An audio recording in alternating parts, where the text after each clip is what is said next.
फेफड़े जो श्वसन का अंग है, वक्षीय गुहा में स्थित युग्मित शंकु आकार के अंग हैं, जो हृदय और मध्यस्थानिका में स्थित अन्य संरचनाओं द्वारा एक दूसरे से अलग होते हैं। पी फिजियोपीडिया फेफड़े की शारीरिक रचना, परिचय और स्थान।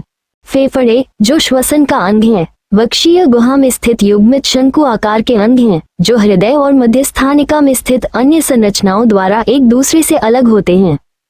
फेफड़े की स्थिति, पूर्वकाल दृश्य चित्र। फेफड़े यथास्थान, पूर्वकाल दृश्य। प्रत्येक फेफड़े में डायाफ्राम पर टिका हुआ एक आधार होता है और एक शीर्ष होता है जो हंसली से लगभग 2.5 सेमी ऊपर एक बिंदु तक फैला होता है। इसमें एक औसत दर्जे की सतह भी होती है और 3 सीमाएं होती हैं, पूर्वकाल, पश्च और अवर। फेफड़ों की चौड़ी तटीय सतह पसलियों के पिंजरे के खिलाफ दबाई जाती है, जबकि छोटी मीडियास्टिनल सतह मध्य की ओर होती है। फेफड़े ब्रोंकिस, रक्त वाहिकाओं, लसिका वाहिकाओं और तंत्रिकाओं को मीडियास्टिनल सतह में एक स्लिट के माध्यम से प्राप्त करते हैं, जिसे हिलम कहा जाता है, और हिलम में प्रवेश करने वाली संरचनाएं फेफड़ों की जड़ का निर्माण करती हैं।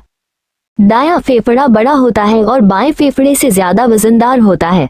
चूंकि हृदय बाईं ओर झुका होता है, इसलिए बायां फेफड़ा दाएं से छोटा होता है और हृदय को समायोजित करने के लिए इसमें कार्डियक इम्प्रेशन नामक एक इंडेंटेशन होता है। यह इंडेंटेशन सुपीरियर लोब के अवर और पूर्ववर्ती भागों को एक पतली जीभ जैसी प्रक्रिया में आकार देता है, जिसे लिंगुअल कहा जाता है।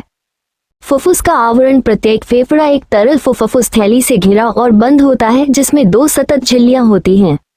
आंतरिक या फुफ्फुसीय फुफ्फुस का आवरण फेफड़ों में प्रवेश करता है। पार्श्विक फुफ्फुसावरण फुफ्फुस गुहाओं को रेखाबद्ध करता है तथा वक्षीय दीवार, मध्यस्थानिका और डायाफ्राम से चिपका रहता है। पार्श्विक फुफ्फुस में 4 भाग होते हैं। तटीय फुफ्फुस जो वक्षीय दीवार की आंतरिक सतह को रेखाबद्ध करता है, मध्यस्थानिक फुफ्फुस जो मध्यस्थानिक के पार्श्व पहलू को रेखाबद्ध करता है, डायाफ्रामिक फुफ्फुस जो मध्यस्थानिक के प्रत्येक तरफ डायाफ्राम की बेहतर सतह को रेखाबद्ध करता है। ग्रीवा फुफ्फुस बेहतर वक्षीय छिद्र के माध्यम से गर्दन की जड़ में फैलता है। फेफड़े के शीर्ष पर एक कप के आकार का गुंबद बनाता है। फुफ्फुस गुहा फुफ्फुस की आंतरिक और पार्श्विका परतों के बीच संभावित स्थान है और इसमें सीरस फुफ्फुस द्रव की एक केशिका परत होती है, जो फुफ्फुस सतहों को चिकनाई देती है और श्वसन के दौरान परतों को एक दूसरे पर आसानी से फिसलने देती है। फुफ्फुस गुहा द्वारा बनाया गया सतही तनाव सामंजस्य प्रदान करता है, जो